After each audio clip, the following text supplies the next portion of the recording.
আসসালামু আলাইকুম সাহেব। ওয়ালাইকুম আসসালাম রহমতুল্লাহ বরকাত। জি, মোহাম্মদ সাখাওয়াত হোসেন, চট্টগ্রাম থেকে। বলেন। জি, আমি অফ টপিক থেকে একটা প্রশ্ন করতে যাচ্ছিলাম সাহেব। বলেন। জি সাহেব, আমার বিবাহ হয়েছে 10 বছরের উপরে হবে। তো তখন আমার দেনমোহর যাই নির্ধারণ হয়েছিল তার মধ্যে অর্ধেক উসুল দেওয়া হয়েছিল। ওসুল মানে তো আপনি দিয়ে ওসুল না এমনি লিখে দিয়েছেন ওসুল? ওই ওসুল মানে তখন তো আদায় আমাদের, করা। জি আরবি না বলে আমাদের দেশে বাংলা বলেন। আপনি ওই অর্ধেকটা ও কি দিয়েছেন মেয়েকে বা মেয়ের বাবাকে?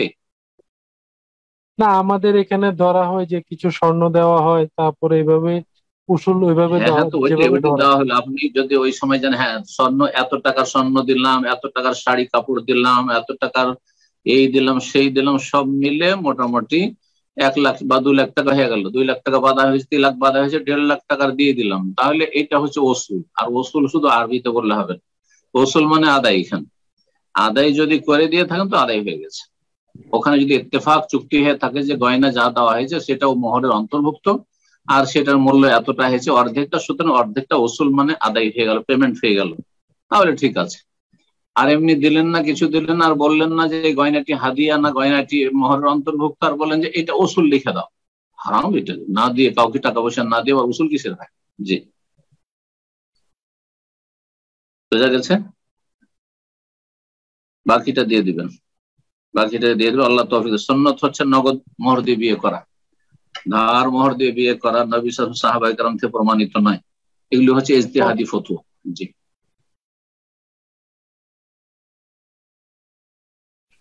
আর জি, কোনো প্রশ্ন মোহাম্মদ আছে? শওকত, আপনার কিছু মনে হয় কিছু বলছিলেন আর কি, আপনার প্রশ্নটা হ্যাঁ, জি আসলে জি, প্রশ্ন ক্লিয়ার আমার হয়েছে। কমপ্লিট হয়নি। জি, প্রশ্ন বাকি ছিল কিছু। জি জি জি, বলুন। বলেন। জি, আমার যে বাকি টাকাগুলো ছিল দেনমোহরের, ওগুলা হম। আমি এখনো আদায় করতে পারি নাই। তো আমি কি জন্য? এখন, আর্থিক অভাবের কারণে না জি কিসের জি, কারণে? জি জি সাহেব, আর্থিক অভাবের কারণে। অভাবের কারণে, ঠিক এখন আছে, যখন হবে এখনো তখন বলেন। এখনো আমার যে পরিস্থিতি, আমি কোন রকম সংসার চালাচ্ছি। তো আমি, জমি জায়গা নেই? জমি জায়গা আছে? না সাহেব, আমার জমি জায়গা নেই। হম। এখন সাহেব যদি আমি, থাকে জমি লিখে দিতে হবে, 2 কাঠা জমি লিখে দিয়ে দেবেন। আমার জমি জায়গা নেই এখন সাহেব। আমি ওই, উম, আমার স্ত্রী কোরআন পড়তে পারে না, আমি ওনাকে কোরআন শিখাচ্ছি এই রোজার মাসে। এখন এর হম। হাদিয়ার বিনিময়ে কি কিছু কর্তন করতে পারবো কিনা, বা না, ভবিষ্যতে যদি। এখন কোরআন শিখে মোহর হবে না। ওই তখন যদি বলতেন যে আমি অর্ধেক টাকার বিনিময়ে আমি কোরআন শিখিয়ে দেবো, যখন প্রথম মোহর ধার্য হয়েছিল, তাহলে কোরআন শিখিয়ে দিয়ে বরং 1 পয়সা দেওয়া লাগবে না।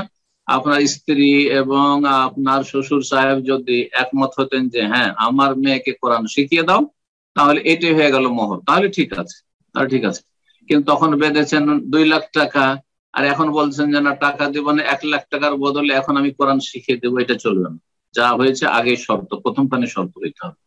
তবে একটা পথ আছে, সেটা হচ্ছে যে আপনি অসচ্ছল অভাবী, আপনার স্ত্রী সে অবস্থাটা বুঝছে ইনশাআল্লাহ।